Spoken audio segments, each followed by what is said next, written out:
주중에 많은 분들이 궁금해하셨어요. 저에게 직접 연락 오시는 분도 있었는데 금요일 날 비가 왔는데 우산을 썼냐고. 네, 우산 썼습니다. 네, 이제 당당하게 썼고요. 네, 혹시 우산이 보이면 그렇게 생각하시면 되겠습니다. 오늘은 우리가 다음 주에 있을 웰컴홈 새생명 축제 사역을 두고 준비하는 말씀으로 함께 나누고자 합니다. 여러분, 그 소중한 것을 잃어버렸다 찾으신 그런 기억들이 한 번쯤 있으시죠? 길을 잃어버렸을 수도 있고, 여러분들이 혹은 사람을 잃어버리거나 또 물건을 잃어버리거나 그러다 찾았던 기억들이 있을 겁니다. 제가 4학년 때 저희 안양에 친척들이 살고 있었거든요. 그래서 안양에 올라오면 사촌들과 함께 항상 갔던 곳이 안양의 본 백화점, 혹시 아십니까? 안양 사시는 분들, 네, 거기 보면은 지금 없어졌다 그러더라고요. 안양 본 백화점 가면 거기 맨 꼭대기층에 그 놀이터처럼 되어 있습니다. 그래서 사촌들과 함께 거기 가서 항상 놀았던 그런 기억이 있습니다. 4학년 때인데 그때도 그 안양 본 백화점 꼭대기층에서 놀고 오는 그 길이었는데, 그 2학년, 저보다 2살 어린 그 남자 동생이 고집을 피우는 겁니다. 저희 2살 어렸던 2학년이었던 당시 남동생은 발달 장애가 있었고 가끔 이상한 고집을 피울 때가 있거든요. 말이 통하지 않죠. 그날도 잘 놀았는데 고집을 피우는 겁니다. 그러다가 나 집에 갈 거야 그러는 겁니다.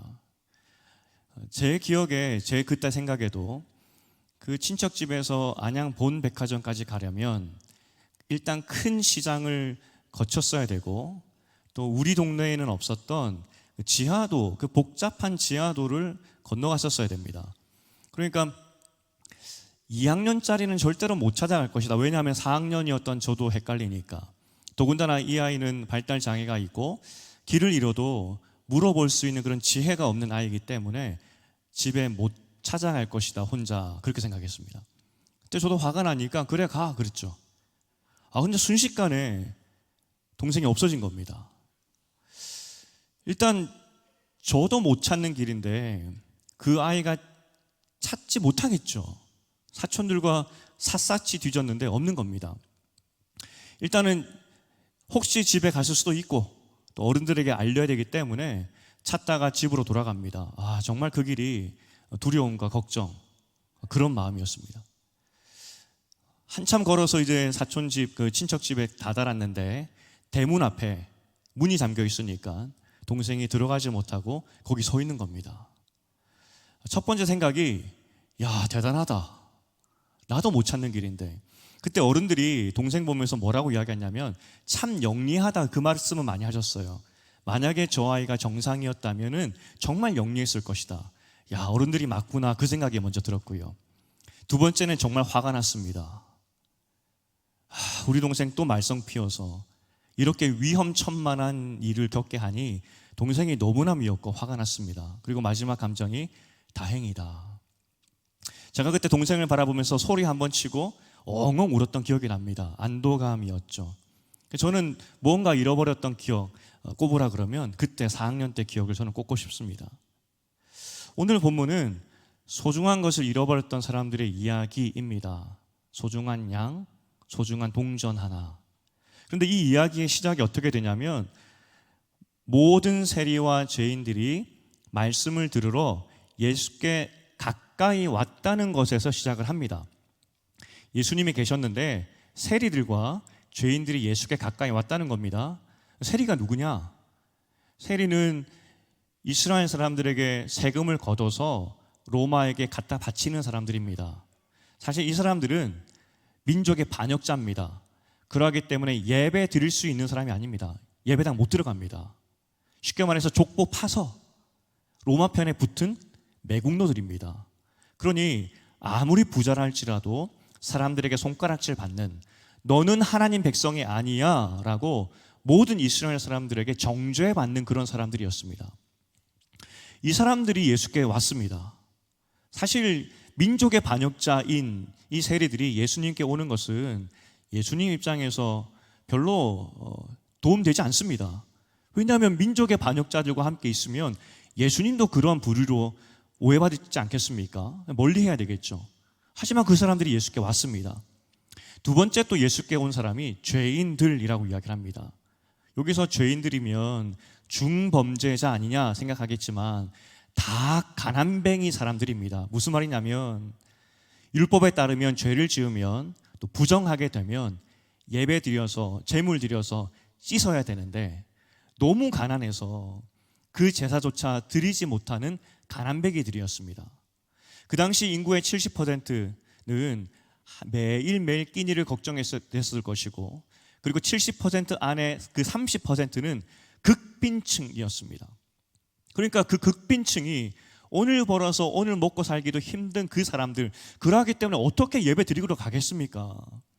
헌금도 없고 재물 살 돈도 없는, 그래서 율법적으로 계속 죄가 쌓인 가난한 죄인들이 예수께 왔다는 겁니다.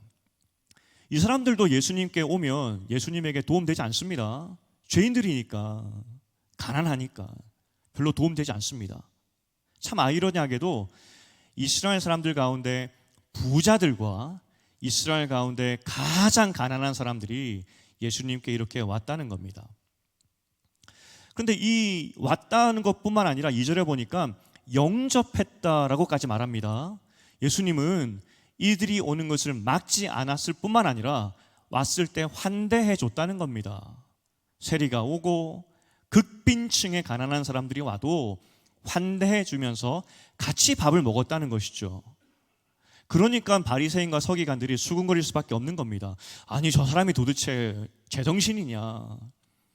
어떻게 민족의 반역자들과 함께 할 수 있고, 어떻게 극빈층, 그래서 예배도 제대로 드리지 못하는, 종교 생활도 하지 않는 저 사람들과 함께 밥을 먹을 수 있느냐? 그렇게 불평할 때에 바리새인과 서기관들을 위해서 주신 예화가 우리가 읽었던 두 가지 이야기였습니다. 첫 번째로 잃은 양에 대한 비유인데, 여기서 목자는 100마리의 양을 소유한 소유주였습니다. 그러니까 위탁해서 키우는 사람이 아니라 진짜 다 자기 겁니다. 100마리를 양치며 살고 있었는데 그 중에 한 마리를 잃어버립니다. 양을 잃어버렸을 때 누구 책임일까요? 일단 목자 책임일까요? 양의 책임일까요? 확률상 양의 책임일 확률이 훨씬 높습니다. 보통 양들은 끊임없이 탈출을 시도하고 또 목자가 눈치채지 못할 때 몰래 도망가기를 좋아합니다. 그래서 양치기의 지팡이를 보면은 갈고리 모양이죠. 왜 그러냐면 희한하게 양들이 절벽을 좋아해요. 절벽에 있는 그 풀들. 자꾸 절벽에 빠지니까 목자가 갈고리 모양의 지팡이를 걸어서 건져 올리려고, 그만큼 양들이 도망을 많이 간다는 겁니다. 또 양들이 겁이 많아서 조그만한 부스럭거리는 소리도 들짐승, 자기를 잡아먹으려고 오는 그 들짐승으로 착각하여서 날뛴다는 겁니다. 이리저리 도망가려고. 그게 양들의 본능입니다. 그러하기 때문에 목자들이 계속 연습하는 것이 그 물맷돌, 돌 던지는 거 아니겠습니까? 멀리 쫓아내려고 들짐승을. 그만큼 양들이 길을 잃을 확률이 굉장히 높았고 아마도 이 양도 그러지 않았을까 싶습니다. 이때 그 다음 목자의 반응이 중요한데 99마리의 양을 광야에 버려두고 한 마리를 찾으러 떠났다 이야기를 합니다. 여기서 문자 그대로 보면은 참 무책임하죠. 99마리를 광야에 버려둬 버렸으니까 아마도 상식적으로 이웃집에게 부탁했을 겁니다. 내가 한 마리 잊어버렸는데 그동안 내 양을 좀 돌봐달라고. 그리고 나서 이 사람이 찾으러 가게 됩니다. 하지만 문제는 그럼에도 불구하고 찾으러 나가는 것 자체가 좀 무모해 보입니다. 몇 날 며칠이 걸릴지 모릅니다. 99마리를 물론 이웃이 잘 보호해 주겠지만 언제 어떻게 양들이 그 무리를 떠날지 모르는 겁니다. 습성이 그러하니까. 아무리 이웃이 잘 보호해 준다 할지라도 또 다른 양을 잊어버릴 수도 있겠죠. 하지만 맡겨두고 한 마리를 찾기 위해 길을 떠납니다. 더 문제는 지금 이 목자가 양을 찾아야 되는 그 배경은 광야입니다. 이 사람이 얼마나 많은 도시락을 준비했는지, 물을 준비했는지 모르지만 몇 날 며칠 있을 곳은 아닙니다. 어려운 곳이죠. 하지만 그럼에도 불구하고 무모해 보이는 이 길을 떠났다는 것이 이 목자의 이야기입니다. 아니, 왜 무모하게 이 목자는 양을 찾으러 갔을까? 99마리를 생각해야지. 실제로 이 양이 만약에 들짐승에게 잡아먹혔다면 찾지도 못하는 거 아니겠습니까? 그런데 왜 찾으러 가느냐 하는 생각이 들게 되는 것이죠. 양이 비싸서 그랬을까요? 한 마리의 가치가 굉장히 비싸서? 물론 그 당시에 한 마리가 비싸긴 했습니다. 양 한 마리가 석 달치 노동자 월급이라고 하니까 그 당시 노동자 월급이 높진 않았을 것이기 때문에 한 200만 원 잡고 한 달. 석 달 월급이라고 했으니까 한 600만 원. 야, 양 한 마리가 600만 원이면 비싸긴 합니다. 하지만 그렇다고 그 600만 원 때문에 99마리를 두고 떠난다? 이게 경제적으로 맞을까 하는 생각이 들기도 합니다. 이 목자의 그 다음 행동을 보면은 목자가 600만 원이 아까워서 양 찾으러 간 건 아니구나 하는 것을 발견하게 됩니다. 나중에 양을 찾게 되는데 이 양을 목에 걸고 옵니다. 여러분, 양이 한 몇 킬로 정도 될 것 같습니까? 종류마다 좀 다르지만 무거운 거는 100kg가 넘습니다. 아마도 100kg짜리를 목에 걸고 오진 않았을 겁니다. 한 30kg짜리? 그러면 어린 양이겠죠.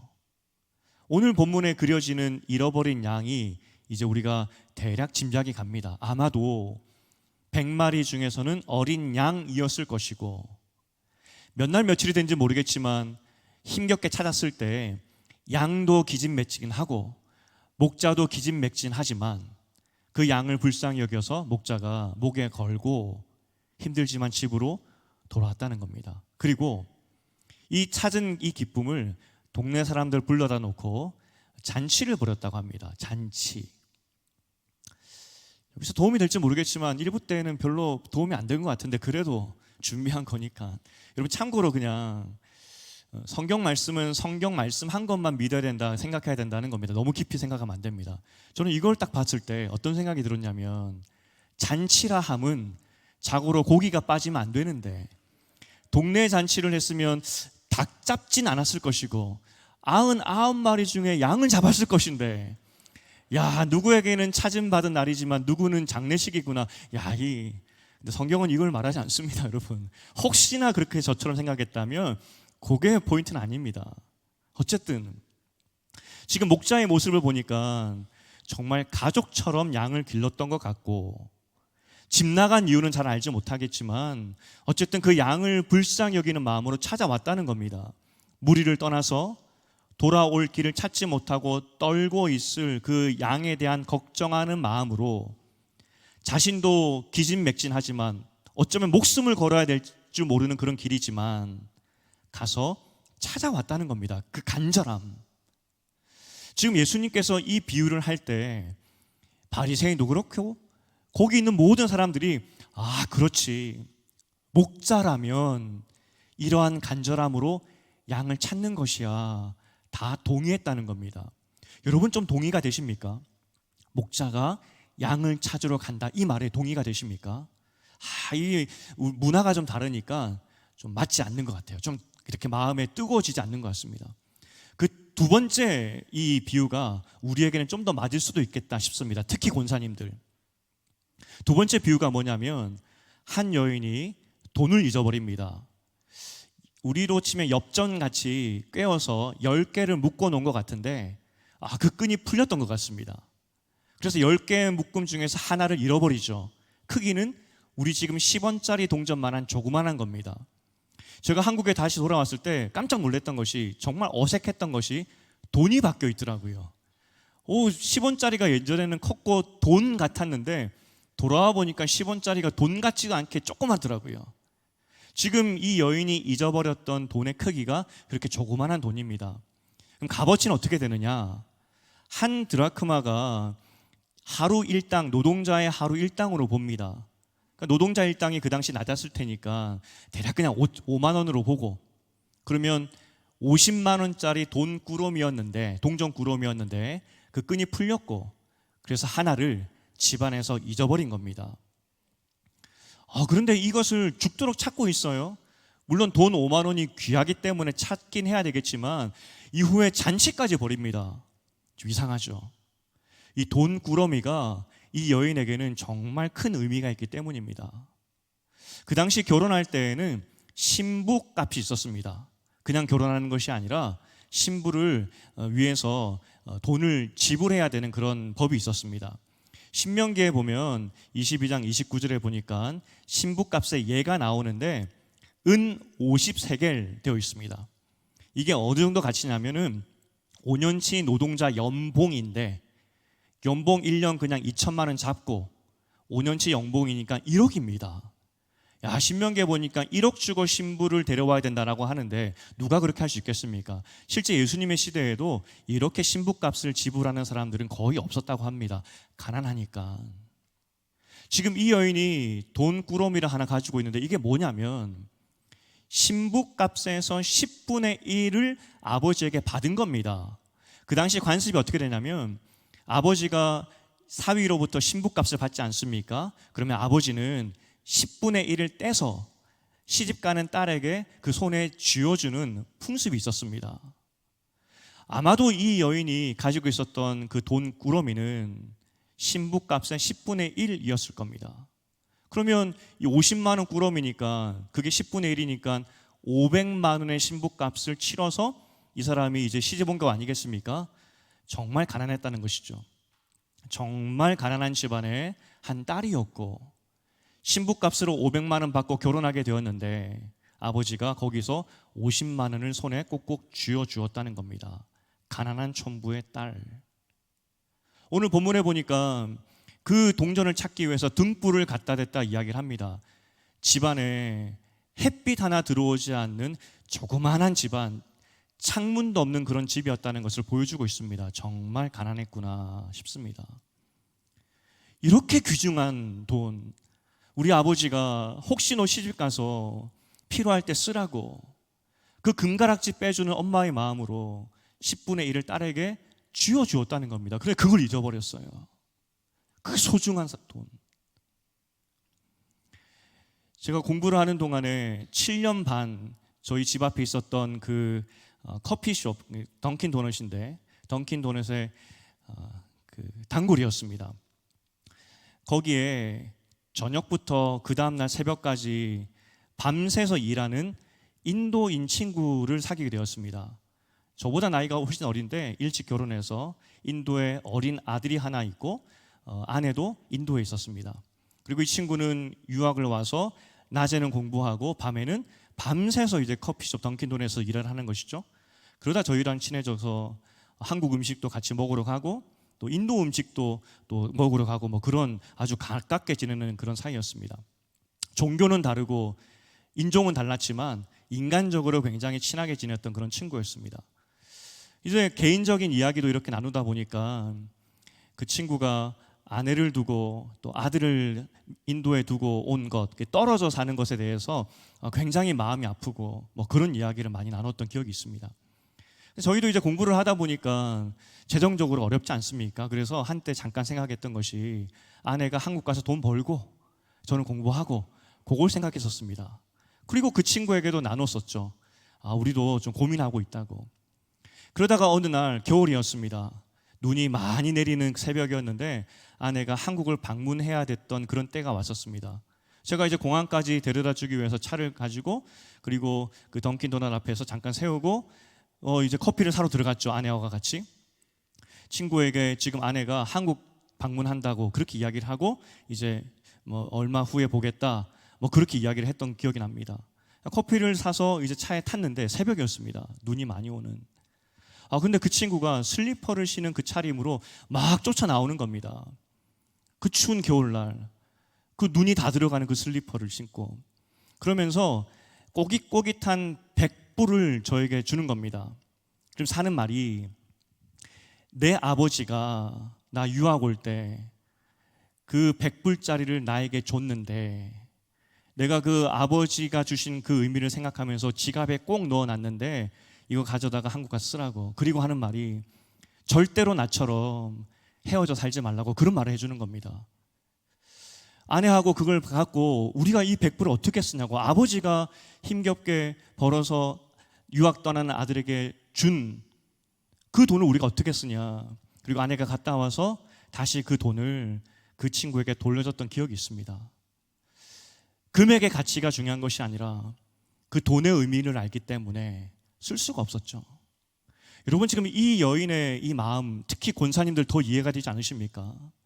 우리 엄마가 나 시집 갈 때 주었던 그 금가락지, 우리 아버지가 나를 위해서 주었던, 나 시집 갈 때 혹시 모르니까 쓰라고 주었던 그 쌈짓돈, 그걸 잃어버린 겁니다. 죽도록 찾다가 찾아냅니다. 얼마나 기뻤던지 친구들 불러다가 잔치를 합니다. 우리 아버지가 주었던 돈 찾았다고 잔치를 합니다. 그런데 그 어떤 사람도 배보다 배꼽이 더 크겠네, 그 딸랑 5만 원인데 잔치 비용이 더 드는 거 아니냐, 이 미련한 사람아, 욕하지 않습니다. 왜냐하면 그 돈의 의미를 알기 때문에 같이 기뻐해 줍니다. 젊은이들이 MBTI라고 성격 유형 검사를 많이 하게 됩니다. 공감하지 못하는 사람들이 있어요. 이런 이야기를 해주면 아 그렇구나 해야 되는데, 어떤 사람들은 아니 왜 잊어먹었어, 뭐 이렇게 잘 묶어놨어야지. 그런 사람들을 보면서 T 유형이라고 합니다. 너 T지 그럽니다. 근데 이 이야기를 듣는 사람들 중에서 그 누구도 너 잊어버린 네가 잘못이지 하는 사람이 없었습니다. 왜냐하면 이 돈의 의미를 알기 때문에 같이 다 기뻐해 주었습니다.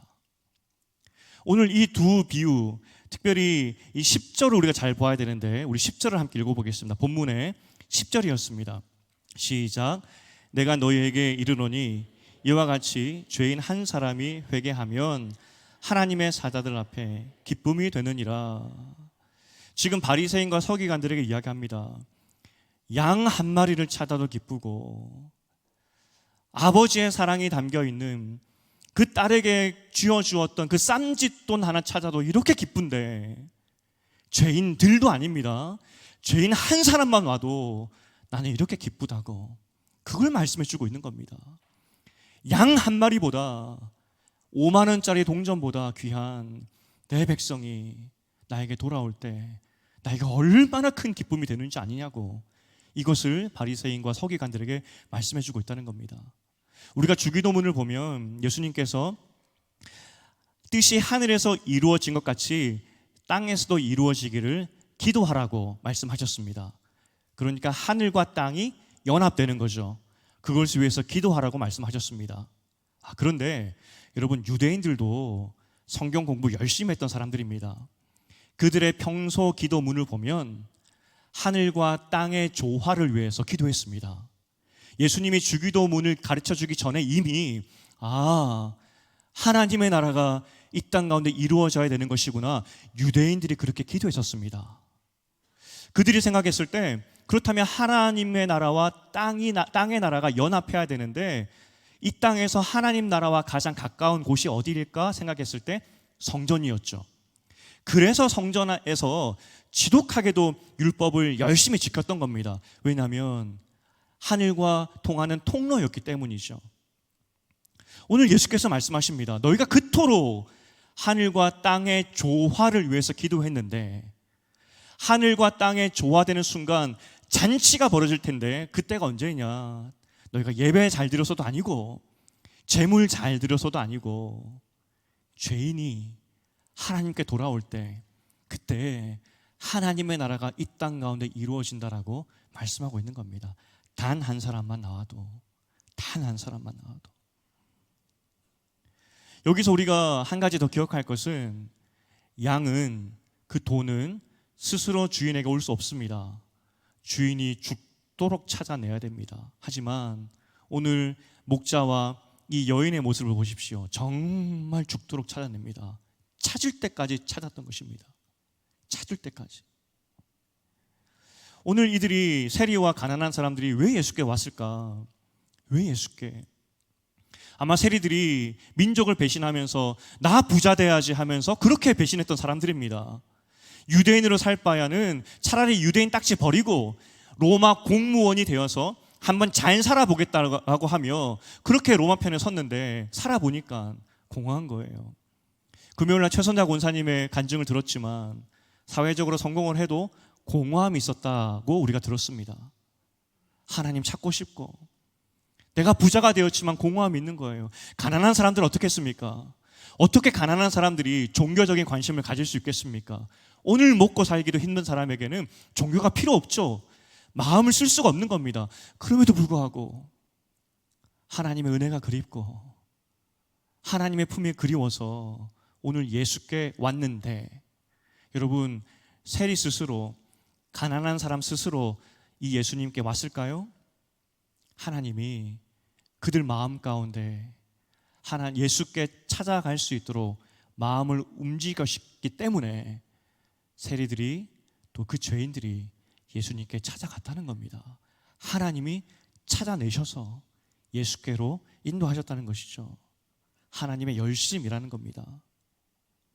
지난 금요일 날 최선자 권사님, 47세 예수님을 믿었던 그 권사님의 이야기를 들었는데, 제가 그분과 잠깐 대화할 일이 있었습니다. 시간이 있었습니다.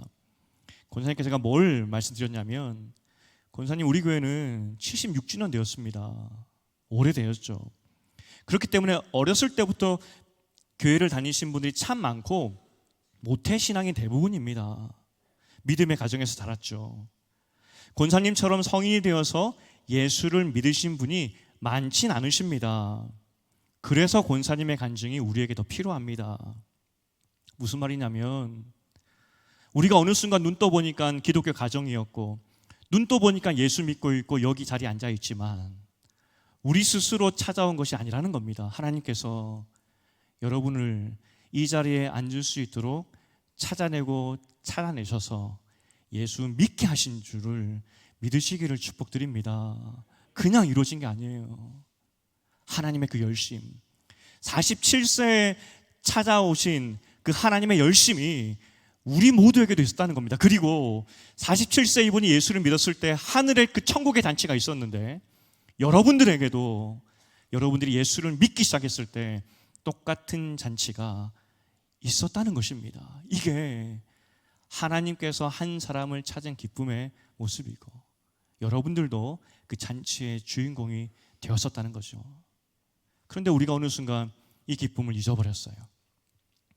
이번 주에 오실 이승재 목사님은 20살에 예수를 믿으신 분입니다. 정말 기적적으로 찾아내기까지 찾아다니시는 은혜를 이제 우리는 또 듣게 될 거라고요. 우리가 웰컴홈 새생명 축제를 하는 이유가 여러 가지가 있지만 가장 중요한 이유는, 하나님, 나를 위하여서 이렇게 찾아내기까지 찾아주심에 감사드리고, 나 같은 죄인을 구원하시며 천국 잔치를 벌이셨다니 정말 감사드립니다. 이걸 우리가 기억하는 겁니다. 그리고 지금도 하나님께서 찾고 찾아다니시는데 그 사역에 동참하는 것이고 함께 기뻐하는 것이 웰컴홈이고 또 교회의 역할이라는 겁니다. 다음 주에 그래서 여러분 많이 웃으셔야 돼요. 잔치니까. 다음 주에 여러분 더 밝은 옷도 입으셔야 됩니다. 잔치니까. 그래서 다음 주 이 시간에 하늘에서 잔치가 열리듯이 우리 교회 안에서도 천국 잔치가 있기를 주님의 이름으로 축복드립니다. 우리 예수님께서 십자가에서 마지막 하신 말씀 중에 아버지여 내 영혼을 아버지 손에 부탁하나이다, 그 말씀하셨습니다. 그리고 마지막으로 다 이루었다 말씀하셨죠. 그럼 뭘 이루셨느냐? 누가복음 19장 10절 말씀입니다. 누가복음 19장 10절 시작. 인자가 온 것은 잃어버린 자를 찾아 구원하려 함이니라. 예수의 오심은 다른 이유가 아닙니다. 죄인된 우리를 찾아내어서 하나님의 자녀 삼기 위해서 그렇게 오셨다는 겁니다. 우리가 오늘 본문에서 왜 목자의 품을 양이 떠나는지를 알지 못합니다. 양의 잘못된 습성을 따라서, 청개구리 습성 따라서 떠났을 수도 있겠죠. 겁 많은 양이 풀소리에 놀라서 들짐승인 줄 알고 막 뛰쳐나갔을 수도 있습니다. 아무 생각 없이 그냥 멍하니 있다가 목자가 자리에 옮긴 줄도 모르고 그렇게 따라가지 못해서 길을 잃을 수도 있고요. 혹은 다른 양들 꼴 보기 싫어서 에이 꼴 보기 싫어 하면서 떠났을 수도 있겠습니다. 무슨 이유로 나갔는지 모르겠지만 오늘 목자는 그런 양들을 찾아 나섰다는 겁니다. 우리 교회가 앞으로 10월 말에는 하늘 잔치를 준비하려고 합니다. 가장 먼저는 내가 예수 믿고 돌아왔을 때 나를 위한 잔치가 있었구나, 나 같은 죄인을 위해서. 또 두 번째로, 아직 초대받지 못한, 하나님께 오지 못한 사람들이 있는데 내가 하나님의 천국 잔치를 위해서, 하나님의 일을 위해서 한번 그 일을 준비하겠다, 그 마음이 있어야 된다는 겁니다. 혹시 내가 초대한 사람이 못 올 수도 있습니다. 하지만 우리가 함께 이 자리를 천국 잔치로 만들어야 되겠죠. 우리의 기도와 우리의 한 마음을 통해서 누군지 모르겠지만 이 예배당에 들어오는 순간에 여기가 나를 위한 천국의 잔치구나, 그렇게 깨닫게 된다면 우리의 사역은 하나님께 기쁨이 되는 것이겠죠. 이제 말씀 맺겠습니다. 지난주에 제자반에서 한 권사님이 이렇게 말씀하셨습니다. 시집 오기 전에는 교회 안 다니셨대요. 시집 오기 전까지는 교회를 정말 이제 가까이 하지도 않았던 그런 분이라고 합니다. 친구들이 다 교회를 다녔는데 어느 날 친구들이 그 밥을 먹다가 이 교회 다니지 않는 자신을 보면서 너를 위해 기도해 줄게, 우리 기도하자, 그런 말을 하더라는 겁니다. 사실 우리는 누군가 기도해 준다 그러면 좋은 거 아니겠습니까? 그런데 그 당시 권사님은 교회를 안 다니셨어요. 친구들이 자신을 위해서 기도해 준다는 그 말이 어떻게 들렸냐면 오물을 뒤집어서 구정물을 뿌리는 것 같이 기분 나빴다고 합니다. 나를 위해서 기도해 준다는 그 말이 너무나 기분 나빴대요. 그래서 손사래를 치면서 나 기도하지 말라고, 나를 위해 기도하지 말라고 그렇게 말씀하셨던 권사님이셨습니다. 그런데 어찌하다가 예수 믿는 가정, 예수 믿는 남편을 만나고 지금 권사님이 되셨죠.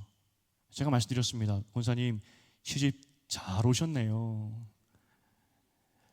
하나님께서 찾아다니까지, 찾을 때까지 찾아내신 사역의 결과죠.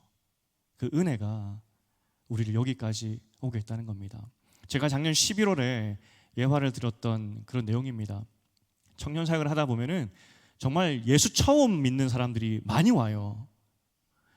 교회 한 번도 다니지 않았던 사람들이 오게 되는 경우가 참 많아요. 그런데 그 중에 한 오게 된 그 이야기가 제 기억에 남습니다. 그 친구는 29살이었고 그 당시에 공무원을 준비하는 그런 고시생이었습니다. 그러다가 서울 남산 쪽이었던 걸로 기억이 되는데 거기에 그냥 운동하러 산책하러 갔다가 벤치에 성경책이 있더래요. 그걸 이제 펴서 읽은 거죠. 읽을만 하더래요. 집에 가지고 와서 읽기 시작하는데 조금씩 믿음이 생기고, 그래서 나름대로 3년 동안 읽으면서 하루 3번 기도했다고 합니다. 하루 3번 기도하면서. 근데 읽으면 읽을수록 왜 복음서는 똑같은 내용이 4번 기록되어 있는지, 왜 성경에 이해되는 것도 있지만 이해되지 않는 것도 참 많지 않습니까? 왜 그런지 그렇게 혼자 3년 동안 고민을 하다가 교회 가면은 답을 알려주겠구나, 그래서 등록했대요. 하나님 일하심 아니겠습니까? 제가 유학생 청년들 또 케어할 때 한 자매가 유학을 왔는데 미술 전공이었습니다. 교회를 한 번도 다니지 않았던 그런 자매였습니다. 어떻게 왔느냐? 공부 시간에, 그 수업 시간에 미술사를 공부하는데 초대교회의 그 핍박에 대한 그림들을 공부하게 되었다고 합니다. 마음의 생각이, 왜 저 사람들은 목숨 걸고 예수를 믿었을까? 왜 저 사람들은 자신의 생명을 버리기까지 예수라는 사람을 믿었을까? 그게 궁금해서 교회 왔대요. 그리고 예수 믿게 되었고 지금 거기서 청년하고 만나서 제가 섬겼던 이민교회 집사로 잘 섬기고 있습니다. 이게 하나님의 일하심입니다. 어느 순간 우리는 이렇게 신앙생활을 했기 때문에 젖어 있을 수도 있습니다. 저는 초등학교 때부터 교회를 다녔습니다. 그래서 교회가 익숙하지 않음에 대해서 좀 이해가 돼요. 여러분은 익숙할지 모르겠지만, 하지만 수많은 죄인들, 하나님께 와야 되는 사람들은 익숙하지 않다는 겁니다. 우리가 그들을 위해서 잔치를 준비해야 되고, 하나님께서 그들을 우리에게 보내셨을 때 함께 기뻐할 준비를 하고 있어야 된다는 겁니다. 간절히 바라기는 하늘과 땅의 조화가 일어나는 순간이 언제라고 말씀드렸죠? 죄인이 돌아왔을 때 천국 잔치. 우리 교회를 통하여서 하늘의 천국의 잔치가 우리 교회에서도 일어나고, 또 우리를 통하여서 하나님께서 애타게 찾는 사람들이 많이 돌아오는 그런 축복의 통로되는 교회 되기를 주님의 이름으로 축복드립니다. 우리 함께 말씀을 생각하시면서 338장을 드릴 텐데, 지금까지는 내 주를 가까이 하게 했던 것은 주님이 나를 찾아왔기 때문에 가까이 할 수 있었는데, 이제 주님, 내가 주님을 찾아가겠습니다. 그리고 주님을 알지 못하는 사람들을 주님께로 이끄는 삶을 살아보겠습니다. 우리 다 함께 일어나서 338장 찬양하시겠습니다.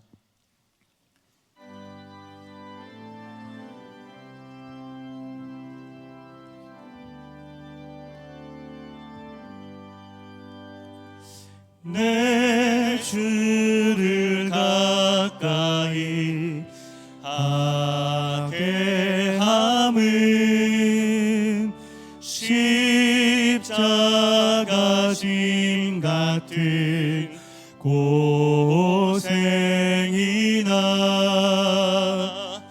내 일생 소원은 늘 찬송하면서 주께 더 나아가길 원합니다.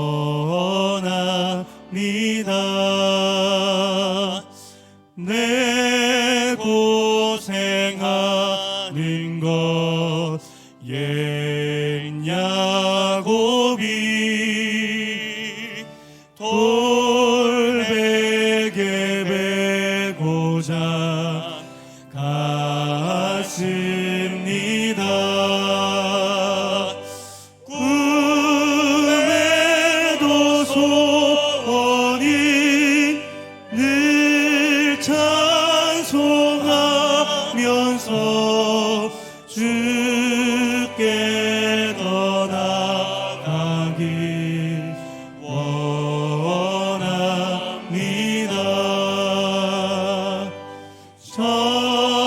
천성에 가는 길 험하여도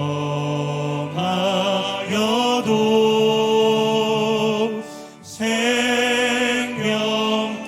되나니 은혜로다. 천사를 부르니 늘 찬송하면서 주께 더 나아가길 원합니다.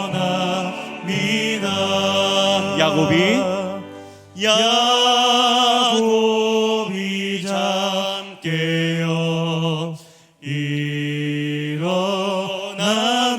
돌단을 쌓은 것, 돌단을 쌓은 것 본받아서 숨질 때 되도록 숨질 때 되도록 늘 찬송하면서 주께 더 나아가길 원합니다.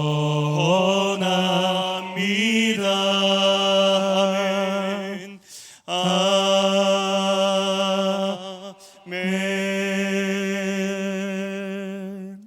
목자는, 우리의 목자 되신 예수님은 왜 양무리를 떠났는지 비난하지 않으십니다.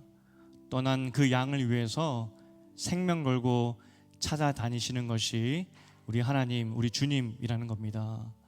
그 열심 때문에 우리가 여기 앉아 있는 줄 믿으시기를 바랍니다. 그 하나님의 열심이 여러분을 살리셨습니다. 그리고 그 열심으로 지금도 잃은 양들을 찾아다니시는 것이죠. 주님, 우리 교회가 이 거룩한 사명들 잘 감당하게 하시고, 하지만 무엇보다 그 애타게 찾아다니시는 그 주님의 사랑이 이미 나에게 임했고, 내가 구원받은 것이 그냥 거저 얻은 것이 아니라 그 하나님의 열심의 사역의 결과라는 것을 기억하게 하셔서 나에게 구원의 기쁨이 넘치게 하시고 이 기쁨으로 살아가는 내가 될 수 있도록 도와주시옵소서. 주님을 더 가까이 가게 하시고 주님의 기쁨이 되는 우리와 천국 잔치를 이루는 우리 교회 될 수 있도록 주님 도와주시옵소서. 우리 주님 이름 한번 붙잡고 기도하겠습니다.